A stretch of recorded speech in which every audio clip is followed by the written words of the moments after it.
NifnexTV, everyone. And we've got a fabulous panel here who's going to talk about making decisions. With 3 months to go to Christmas, 11 weeks or something like that. We're basically talking about making the decisions right now and making your business move forward.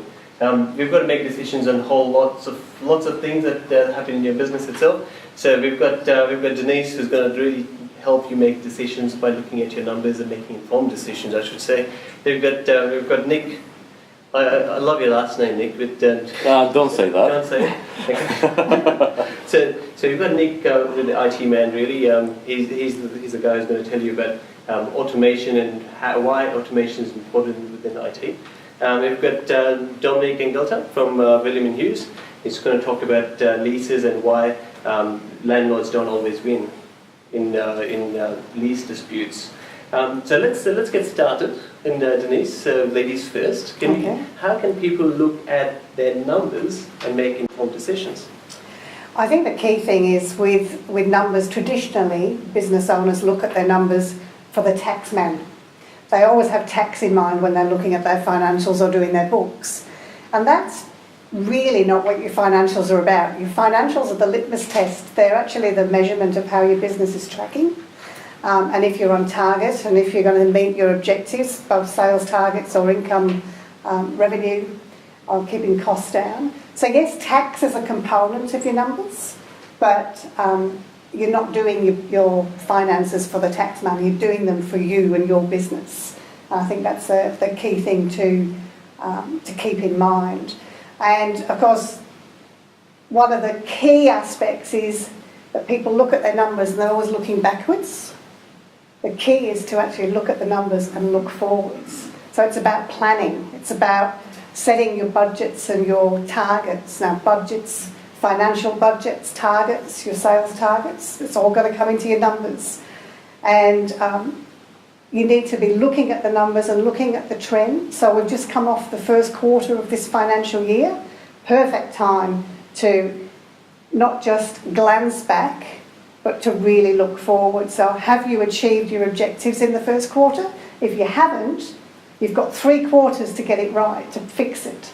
But if you leave it until December, until Christmas, you're halfway through the year, it's going to be much harder for you to achieve your targets and keep your business on track. Is your profitability as you thought it was going to be? Is your cost of goods sold what you thought it was going to be? I talked to someone earlier today who'd been sitting with their bookkeeper in the last couple of days and was told that, did you realise that your cost of goods sold have gone from 46% revenue, I wasn't going to say anything, Nick, to 15. No, I didn't. So you need to be on top of it because you need to rectify it quickly if something like that happens. And the only way you can do that is to have a real handle on your numbers and keep things up to date and not just for the tax man. End of first quarter, new financial year, take a think about your business structure. Is your business structure still right for you? If you go into business as a sole trader or a partnership, you don't have to stay that way forever. Similarly, if you go into as a trust or a proprietary limited, you don't have to stay that way forever. As your business changes, your need for your correct business structure may change. So review that and have a look at that. We heard from Diane earlier, and I loved her saying about generic or unique. And I related that back to a chart of accounts. Chart of accounts is where you code things to, or how you separate all your numbers to give some meaning around your income and expenses.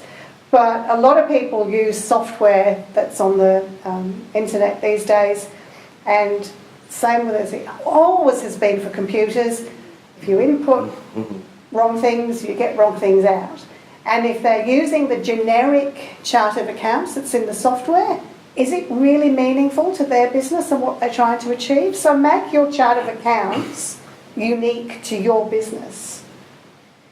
And as I said, end of first quarter, it's a perfect time to review, glance in the rearview mirror, look at your actuals against your targets. And if you haven't set targets and budgets, I really encourage you to do that, because if you have no plan, you're planning to fail. And you don't want to find you're in that position in 6 months' time, but rather have a look at it now and really analyse. And if you're not sure, and if you don't really understand, and many of us don't, when we get into business, we get into business because we're really good at what it is we do, whether it's digging holes or sales and marketing or any other type of business, we're good at that. We're not necessarily good at all the other things that we need to do in business, and nor should we be. Find yourself and surround yourself with people that can help you in the areas that you're not so clever at, and you help them with doing what you do good. So I think it's understand your numbers, and if you don't understand them, seek help, whether it's advice or physical help to do it. And I will touch on tax because end of September, of course, is quarterly BAS time for those on quarterly business activity statements returns for the tax man. And I know I just said it's not tax. Many businesses are on quarterly returns. If you're behind with your BAS, seek help. Don't be behind, because if you're behind for that, it means you're behind on your checks and your systems to help your own business. So get some help and stop worrying about it and stop staying up till 11 o'clock to try and do it as well, because someone else will help you do it a lot quicker. Very nice. Excellent. So the IT is a big part. You've got to make decisions. Automation. What does automation mean? How do you automate your IT? Well, I just wanted to touch on something that you said, and especially in cost of goods sold. I mean, it was a big problem for me, because when I looked at the figures, I thought, well, that's just something's wrong. And funny enough, we call ourselves Rescue IT. We're rescuing people, but that was the time to rescue ourselves. And you know, when you fix something, you fix it for client, you kind of charge them for it, so they pay for your time. When you fix something inside of your company, you pay. So, but we had to fix it because we looked at the numbers. We thought, well, that's just wrong. And what can you do and that's probably the main question that I wanted to bring to the table today, is find a few things that you can automate in your business. It's a lot of things that you don't necessarily have to have a person dedicated to check. One of the things is numbers, right? So we talk about numbers, we can set up KPIs for everyone. So KPIs can be, in our case, it's job closed, problem solved, time to respond, invoiced for the period of time. So when you set up these KPIs, what we've ended up doing is developing a little dashboard, a little big TV on the desk, which says to everyone how many billable hours they've done for a day. And we sort of set a target for them, like a KPIs that they have to achieve, and how they're performing during the day. And there's a number sitting right next to them. They can't get away from it. They look at it and they say, I'm not doing well. Nick, what should I do? Have we got enough marketing material? Do we do newspapers? And they're asking me questions now, when before I was actually trying to answer these questions myself. Now they're coming to me and say, well, we've got a problem. So we've solved this part of it ourselves for in automate one little thing which brought us the results. And this tool was free. I found it online. I found the KPI measurement mechanism. And if you do have questions, just ask me. I'll email it to you. So it's completely free, and you can implement it with any company that you work for. One of the things that a lot of people struggle with is scheduling. That's another thing. So we work with a lot of organizations. Scheduling is probably the biggest part for a lot of us. Scheduling the salesperson, scheduling the dentist if it's a medical practice, scheduling the legal firm to go on site. So it's a lot of things that you schedule. If you can automate it, and you can automate the person, the professional who charges a lot, can be $500, $600 with some instances it's less. But they charge a lot. Their time is very valuable. If the customer misses the appointment, it's half an hour, like 1 hour time that the person can't bill. And that means it's a lot of cost to your business. So in some instances, what you can develop, and what we've done to some of our clients, is develop the automatic scheduling of text messaging that goes to clients. And you'd be surprised how many businesses don't even think about it. Not just sending the reminder, but also have a logic behind it, which if the customer is scheduled, it will put the next person and send the next person the text message and say, would you like to come? We've got a window open. So that means your person who is inside of the office and who you're paying a lot of money, to be there and service clients, now is fully booked for the day. So these kind of improvements that you can do. I mean, we can talk a lot about, I can talk forever about different automation techniques and things you can do for your business. One of the simple ones is most of us do the form. Like if you go to Nifnex seminar and someone gives you the form, right? So you put something on the form, someone made a spelling mistake, and I get someone sending me an email and misspell my last name, as you rightly pointed to Shmakov. So Shmakov is a dog's food, and my last name actually spelled a bit differently. But when people say, "Oh, Nick Shmakov," right? Well, they misspelled it, but this error came from the form, and this paper form was filled out by someone in the office and they just didn't read it. So how about you actually develop some electronic forms and give the customer an iPad or iPhone or something they can play around with, and they can click submit button that goes straight to the reception person. You save yourself a lot of time, typing errors, and you optimize your business process. So now it's all automated. So the reception person now can engage with your client. They can talk to you as a client and give you a cup of coffee, give you something to eat, or I don't know. Probably hungry now, sorry. But this kind of automation that talking about legal firms, for example, legal, as we talked before, they don't. I'm a lawyer, if anyone wants to. That's why I was looking at just a promotion. They hate the word selling. And when you come to the legal firm, they provide a professional service. They never sell something. But in today's environment, we all try to make sales. So how can you do something in your company where the legal firms or the barrister charges a lot and your cost of resources is high? So how can you optimize this? So you can develop those forms that can work with the reception person, that can automate a lot of scheduling. And the barristers, they have the court dates.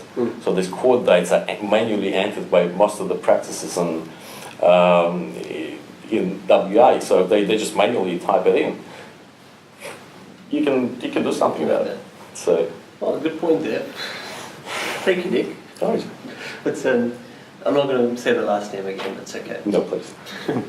But speaking about leases and lawyers initially, Dominic, there's a lot happening in the retail industry or people leasing itself, and landlords overpowering the tenants. Is that correct? And, Yeah, look, certainly. And you need to make a decision on what you're going to be doing with your business and lease.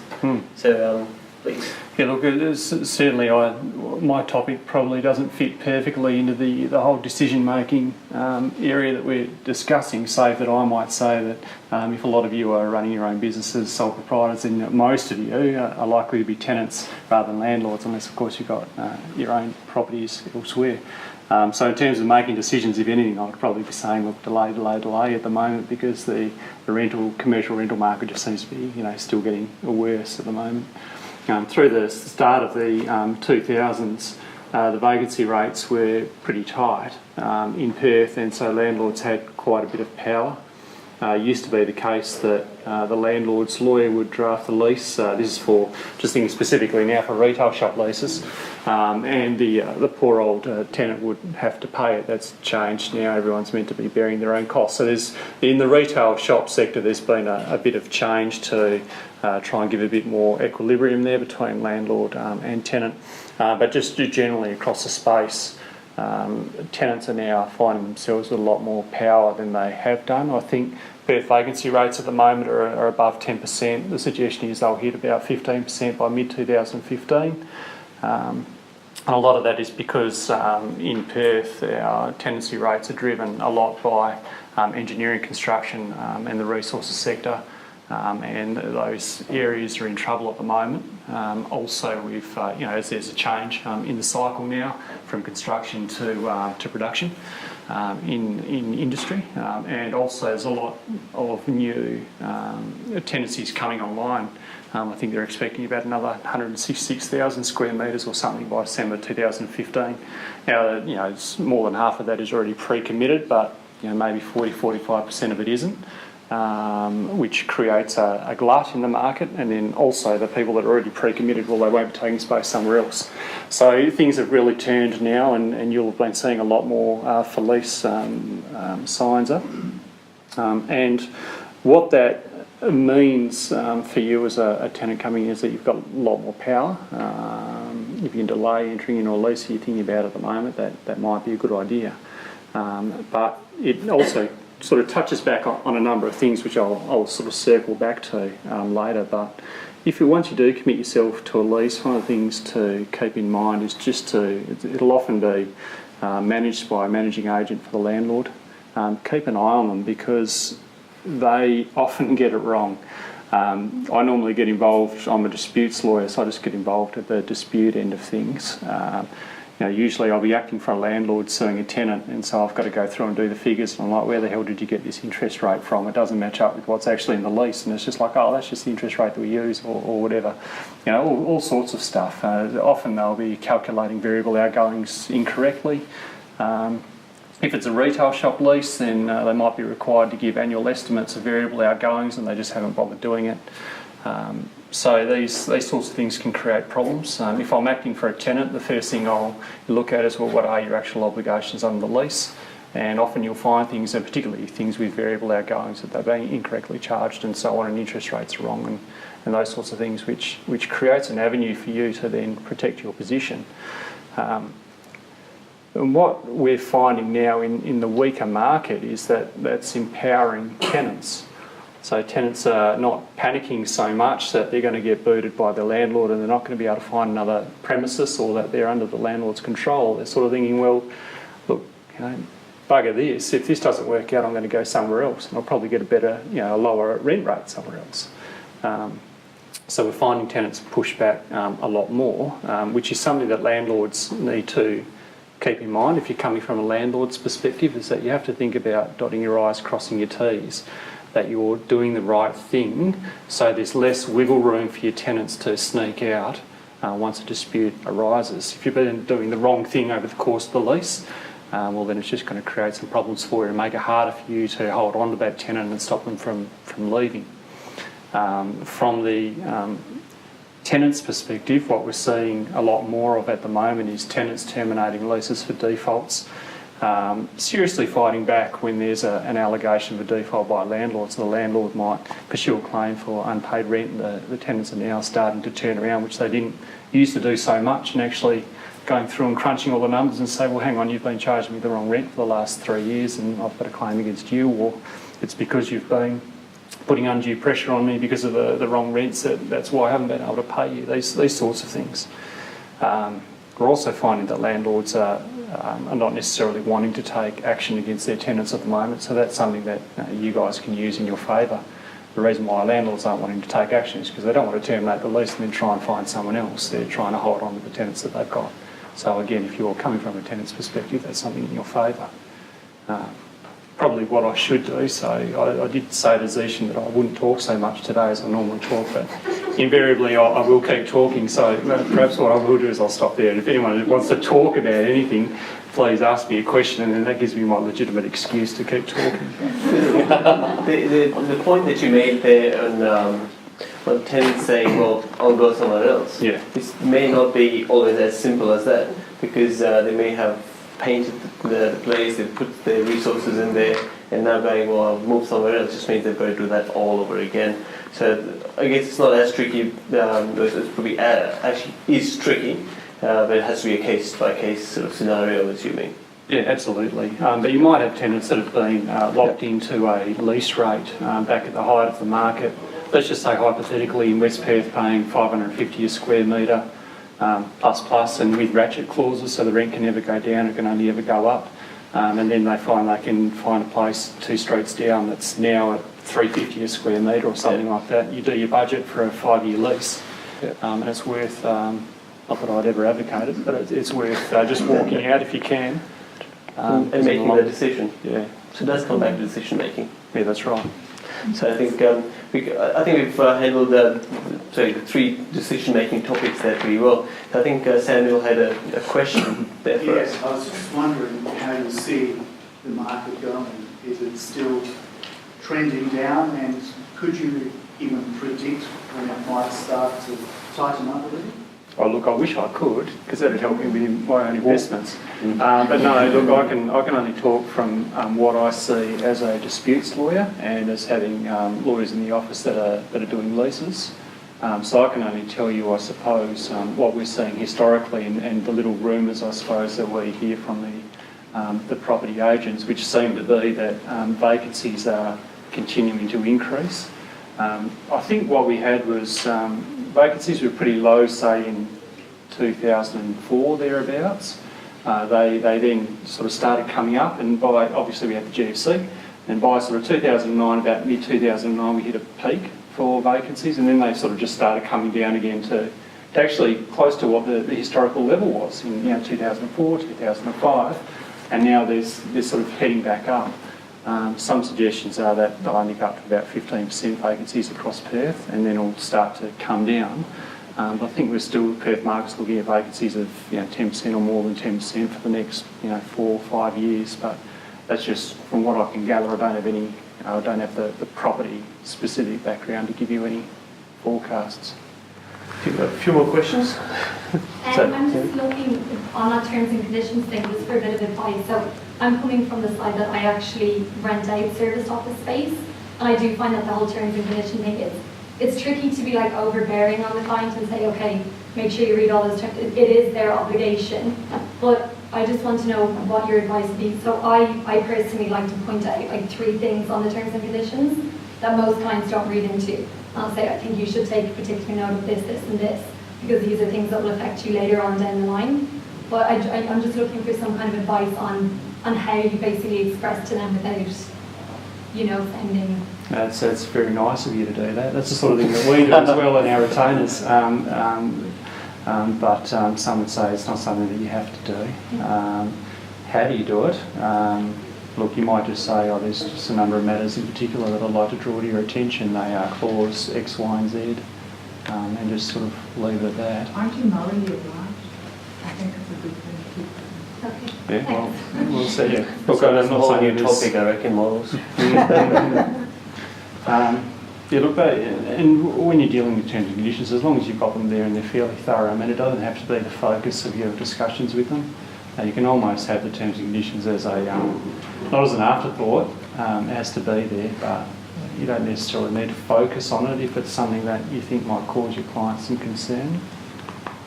That's probably just a discussion of the commercial strategy more than anything else. Is it okay if we wrap up here and then we take the questions after? No, only because the food's waiting as well. And there's someone else wanting to get into the room. Take care.